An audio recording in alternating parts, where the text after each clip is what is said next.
Martin. She made that clear. Wow, it's bright up here. I've been married to my husband, Mark, for 17 years. We have 3 sons, Noah, Luke, and Isaiah. Noah is just turned 14. Luke is 11, and Isaiah is 9. I'm up here because last week when the 3 ladies shared about marriage, they talked about how God had been tugging at their hearts about marriage and wanting to do these prayer nights that Joy just spoke about. And it really tugged at my heart because that's something that's been very close and dear to me for years and years and years. Not just being married, but working on it throughout the entire time. When my youngest was born, 9 years ago, we were in California, and at the time, I was in MOPS, Mothers of Preschoolers, which some of you may or may not have done, and I needed MOPS. I had 3 little boys under 4, and I was tired. I was tired, and MOPS was a safe place. MOPS was amazing. At the time I was a table leader, and then I was a hospitality leader, and then I was on the steering team, and we led the MOPS groups. And the reason I say that is to say a lot of moms, because I was in that position, shared with me. And over a period of time, I had lots and lots and lots of share time, whether we were sitting around our small group table, or whether we were at a mom's night out, or we were just sitting around my kitchen table while the kids tore our house apart.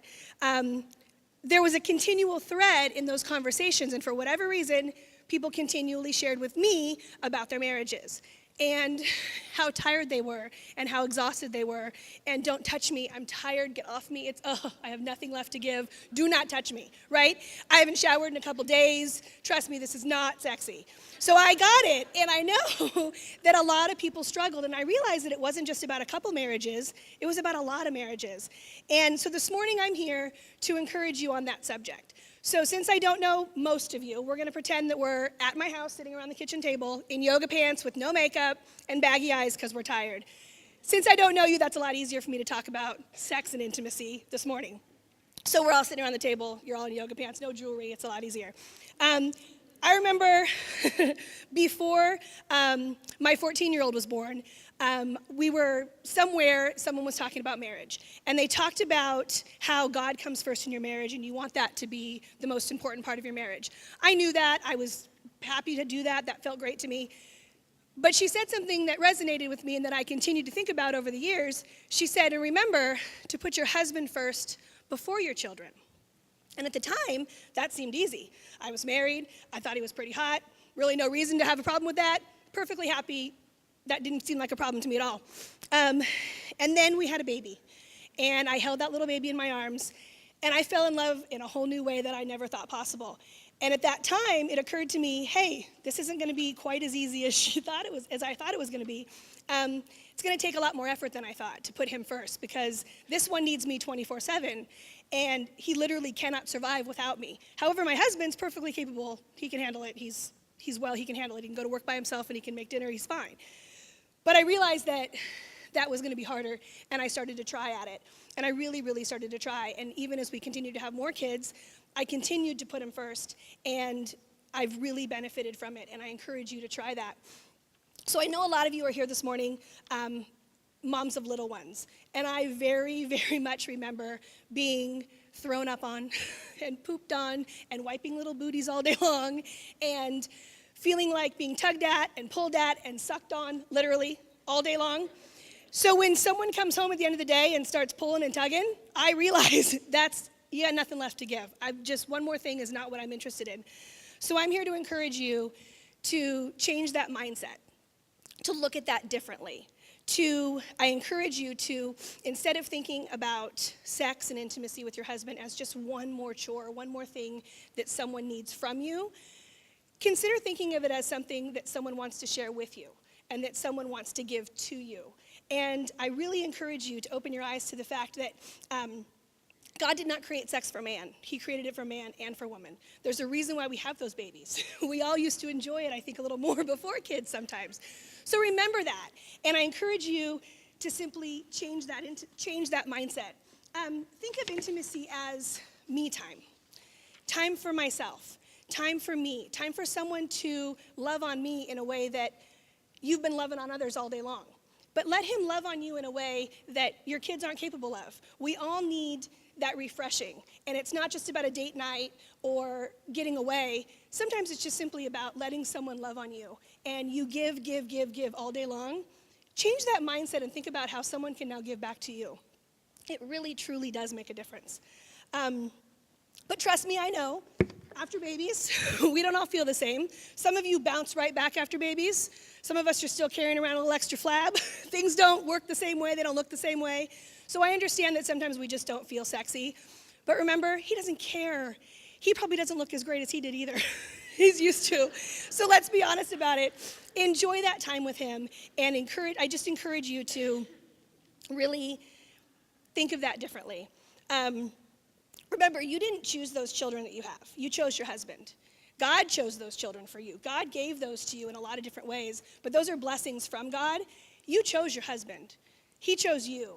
So remember that in the time. And in full disclosure, I will say, in my house, especially when they're young, and even to this day, we have a 5 to 10 minute rule at my house. If I climb into bed, you have about 5 to 10 minutes to get something started, and if you don't, I am out like a light. Do not come a knocking an hour and a half later and think you're going to start something with me because I'm out. I'm asleep. Do not wake up mama. But in those first 5 or 10 minutes, it's up to you. And if you want to go ahead and start something, I'm in. But after that, I'm out. So I do encourage a 5 or 10 minute rule. Trust me, it works. The funny part about all of this and what kind of helped me kind of address this subject and thinking about this was I feel like my life has come full circle. I may not be changing diapers anymore. I'm out of that stage, but I am in the teenage stage, and they don't ever go to bed, okay?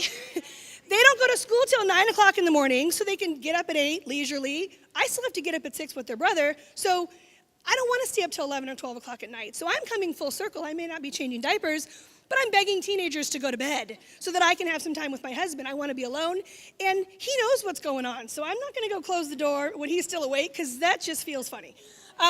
Maybe in time I might be desperate enough, but for now, can't sneak it the way you used to when they were little. You could sneak away and they wouldn't notice what's up.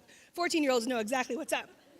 So that's harder for me. So I'm come full circle. So those of you who have elementary school kids with that 7:30 bedtime, cherish it. It does not last forever. Enjoy it. Enjoy your husband. Trust me. But in closing, I want to just mention, for me, I want to work on my marriage now. I want to spend that time, and I've wanted to continually throughout them growing up. I don't want to wait until they're off at college, starting their own lives, and it's not that far away for some of us. Some of us have a long time, and it feels like forever, but it will happen. Excuse me. I don't want to look at my husband the day my final son is off at school and go, who are you? I'm not even really sure I like you, and we have to hang around all the time. I don't want to have that thought. I don't want to think to myself, wow, we have a lot of work to do to grow our marriage and to get back on track.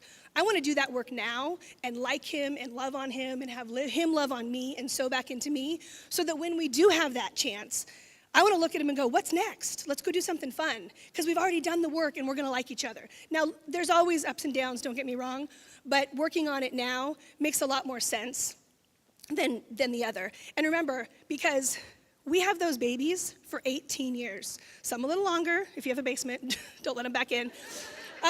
Some a little longer, but some 18 summers, 18 years with those babies. And then they lead their own lives. And if you've done a good job, that's what they do. They go off and lead their own lives. But you chose your husband forever.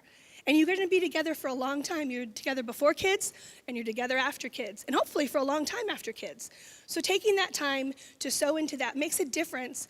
And we're all great moms. We all come here because we need the encouragement to be a mom. Trust me, we all need it. But there's something to be said for sowing into that relationship because it will last after they take off. So I just encourage you guys to do that. That's it for this morning. So goodbye.